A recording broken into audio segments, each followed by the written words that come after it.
अस्सलाम वालेकुम नाज़रीन, मैं हूं हबीब उमर।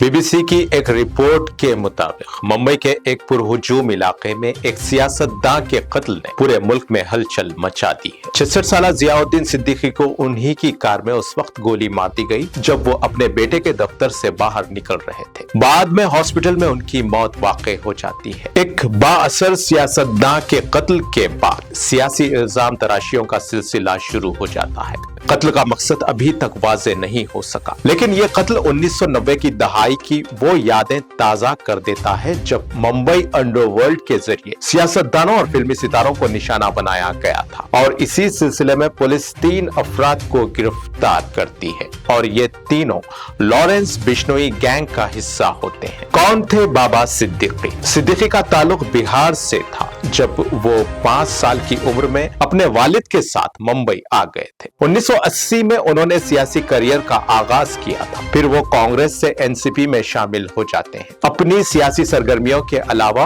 वो रमजान में शानदार इफ्तार पार्टियों को लेकर भी सुर्खियों में रहा कर, जिसमें बॉलीवुड के सितारे शरीक रहते थे। इसी तरह 2013 की एक इफ्तार पार्टी में सुपरस्टार सलमान खान और शाहरुख खान के जरिए बरसों से चल रही आपसी रंजिश को उन्होंने सुलह में तब्दील करवा दिया था। सिद्दीकी को उनके बेटे के दफ्तर के बाहर निशाना बनाया गया जब वो बांद्रा के मसरूफ तरीन इलाके में अपनी कार में बैठने वाले थे। 3 शूटर्स सिद्दीकी के पेट और सीने पर 6 से 7 राउंड फायर करके फरार हो जाते हैं। सिद्दीकी की सिक्योरिटी में कुछ दिनों पहले ही इजाफा किया गया था, लेकिन कातिलों ने फायर क्रैकर के धुएं में सिद्दीकी के 3 बॉडीगार्ड्स की तवज्जो को मुंतशिर करते हुए सिद्दीकी को अपनी गोलियों का निशाना बना दिया। गिरफ्तार अफराद पुलिस की तहवील में है और सीनियर पुलिस ऑफिसर दत्ता नलावाड़ के मुताबिक पुलिस की 15 टीमें इस बात की तफ्तीश के लिए तश्कील दी गई हैं कि इन कातिलों को किसने लॉजिस्टिक फराहम की है। लॉरेंस बिश्नोई 2015 से जेल में बंद है। इसके अलावा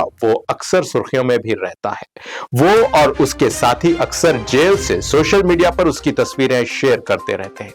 यहां तक कि वो जेल में रहते हुए भी 2022 में एक टीवी चैनल को इंटरव्यू भी देता है। बिश्नोई के बारे में बहुत सी रिपोर्ट्स पुलिस जराए पर मबनी है और ये अभी तक एक सवालिया निशान बना हुआ है कि वो जेल में रहते हुए कैसे गैंग की कार्रवाइयों को अंजाम दे रहा है। 2022 में सिद्धू मूसावाला के कत्ल के बाद बिश्नोई गैंग सुर्खियों में बनी रही। कैनेडियन पुलिस ने भी इल्जाम लगाया है कि बिश्नोई गैंग हिंदुस्तानी सरकारी एजेंट्स के राब्ते में है और मुल्क में सिख अलाहिदगी पसंदों को निशाना बनाने के लिए इस गैंग का इस्तेमाल किया जा रहा है। सिद्दीकी का कत्ल 1990 के बाद मुंबई में किसी बड़े सियासतदान के कत्ल की एक बड़ी कार्रवाई है। उस वक्त अंडरवर्ल्ड के हाथों सियासतदानों, ताजिरों और यहां तक के बॉलीवुड की मशहूर शख्सियात की हाई प्रोफाइल हलाकतें मामूल बन गई थी। 2 हफ्ते कबल धमकी मिलती है और फिर महाराष्ट्र असेंबली इंतखाबात से कबल की गई सियासतदान के कत्ल ने हुकूमत को बैक फुट पर डाल दिया है। इसी के साथ नाजरीन की रिपोर्ट का सिलसिला यहीं खत्म होता है। ताजा खबरों और ताजा रिपोर्ट्स के लिए देखते रहें। अब मुझे दें इजाजत। अल्लाह हाफिज।